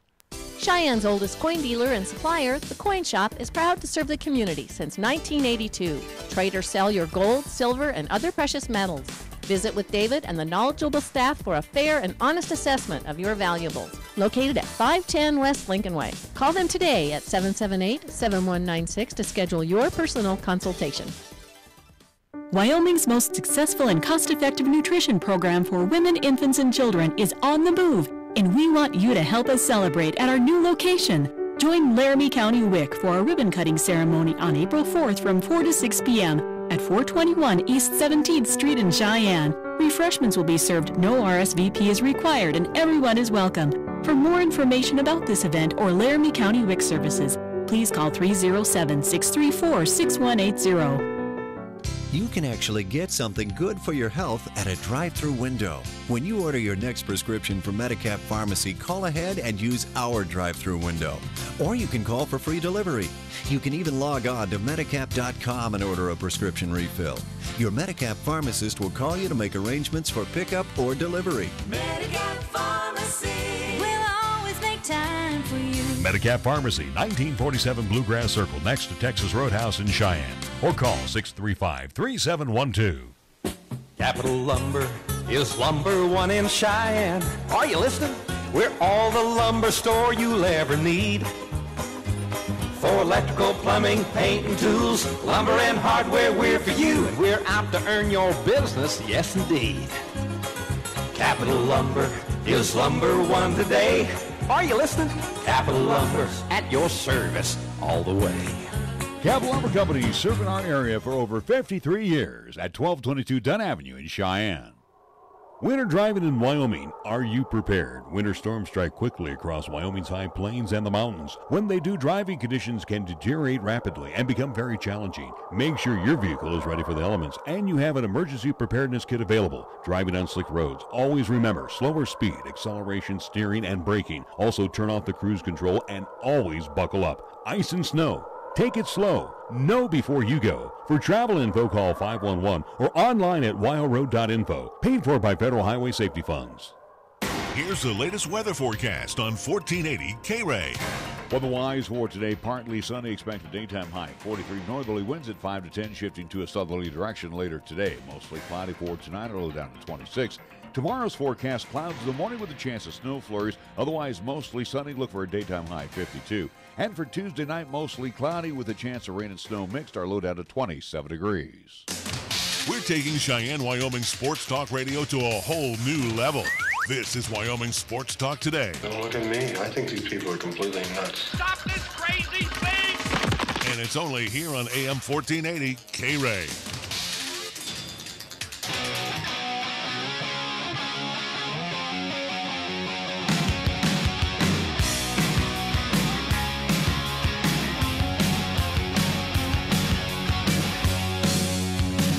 Well, as Cosmo Kramer on the old Seinfeld series said, giddy up. It is that time. It is the NFL free agency period. They're off and running. It's been busy so far. And the Raiders, well, before we get to the Raiders, this one just signed today. Danny Amendola has signed with the Lions. And again, he had a great career with the. Well, now he's got I think a couple Super Bowl rings from the Pats. Well, I get that, but he's not that top level. I know, but listen to this: a 1-year deal with the Lions today, $4.5 million with incentives, can reach $5.75 million. 1-year deal. Yeah, but that's not. And that's not big money though. That is saying we'll take a shot on. He's going to get a lot of footballs thrown in his way though. You would think so, but again, is he going to be a major target for the Lions? I don't know. Again, he's not the player of years ago. I still think that's why I think the Lions just said, "Hey, we'll take a 1-year shot on you. It's not a gamble." I still think he has the mitts. And then the Pittsburgh Steelers, and everybody is just right now patting the Raiders on the back, saying, "You guys got to steal." Oh, they did. There's no doubt about it. What they gave up for Antonio Brown is just insane. Well, and this they gave him nothing. This is how bad Brown wanted out. But again, to tick off the Rooney family, you got to really be a real butthead because the Rooneys are pretty doggone good to everybody in their family. Think about it. You want to play for the Steelers. You make good coin. He was making good money. But this is how bad they wanted to get rid of him. And, they sacrificed Antonio Brown, who didn't play at all last year. Nope. They're going to get a 3rd round and a 5th round draft pick. Yeah. For what could still be a very good wide receiver. Well, that is the question, but I think folks are assuming that he still has the talent. Again, he is probably one of the best wide receivers, at least when he's on his game, and we'll see if the year break kind of caused a little rust on him. But he is quintessentially right now the best wideout in the league, and the Raiders did get a steal from him. Again, 3rd round, 5th round, really? And they'll pick up a little bit of the contract as well. Raiders got the cap space, so they're not worried about that. But as we at least talked about it last week, hey, that decision was going to be made by Friday. Well, it took them a while. I wouldn't doubt they at least got it done on Friday and just announced it. But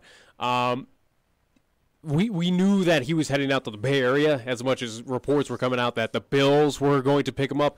It was funny that Antonio Brown on Instagram, I think it was Bleacher Report, at least first came out with that, at least findings of what they at least had on the Bills going after Antonio Brown. It was funny that AB came out on Instagram in a comment and said fake news, as it turned out it clearly was. But all indications were showing that Antonio Brown was going to head out to the Bay Area, whether it was San Francisco or with Oakland. Now we have our decision. It's going to be with the Oakland Raiders. So not a bad matchup with Derek Carr. He's got his target now. Yeah, and again, too, like I said, you had to do something really awful to the Rooney family. Again, this family, from Art Rooney all the way down to his son. I don't think it was anything awful. It was just more so of Antonio Brown just sitting out. I think that was, one, disrespectful to that team, and also, two, of where he came out and just said, I don't want to be a part of the Steelers. I want to be traded. Yeah. That's it right there. I don't think it was anything major, but it was more so of those two entities of just basically, hey, I don't care about this team anymore, so, hey, they shipped him on out. Now, the question is, does Antonio Brown elevate the Raiders into a position in the AFC West? No. The Raiders still have a lot of issues at this point, but it does make them a little bit better. But is it good enough to up in the Chargers, as much as I think the Chargers will probably take a step back next season? Will it be enough to take down Patrick Mahomes and the Kansas City Chiefs? Probably not. Not at all. Will they up in the Broncos? Who knows? I don't know what to make of the Denver Broncos at this point. Yeah, well, they go through the quarterback of the year phase. Former Giants. Yeah, John Elway's boy, not there anymore. Former Giants Pro Bowl safety Landon Collins is going to move from New York to Washington. He's going to stay in the NFL East. Washington put up a lot of money. 6 years, $84 million, $45 million in guaranteed cash. Yep. Holy Toledo. And here's another one for you. 49ers picked up a linebacker. And, we watched him for many years as a 49er. Buffalo Bills have agreed with running back Frank Gore on a 1-year, $2 million deal. Gore he's like the Timex watch. He just takes a licking and keeps on ticking. He keeps on going. I mean, he's going to be 36 years old. And I can't. He's got 14,748 yards in his career. So let's see. He would be. Where is he at? He's number 4 in the all-time rushing list. Mm-hmm. And he's signing. Guys are still giving him a shot. No, again, respect to Frank Gore. Again, wish he could be still at least producing some good numbers out in the Bay Area with the 49ers. But kudos to him. He keeps on going. 252 more yards to reach 15,000. I think he needs 522 to pass Barry Sanders for 3rd on the all-time list. I would think he's going to do it in Buffalo. Maybe. I think you got to compete right now with another rushing entity. That would be one Josh Allen. So we'll see. We'll see who gets more. You don't go with McCoy. Okay, gotcha. Hey, we got to wrap things up for the week. Yeah. As Nick is off on vacation, and that's okay with me because you don't have to do anything for a week. Well, I've got a lot of work to do around here. I already took care of things on this side. Do you want to do the tax thing? I already did my taxes. Yeah, I'm doing mine in crayon. They said, so I'm going to do them in Roman numerals, and we'll see how the IRS reacts to that.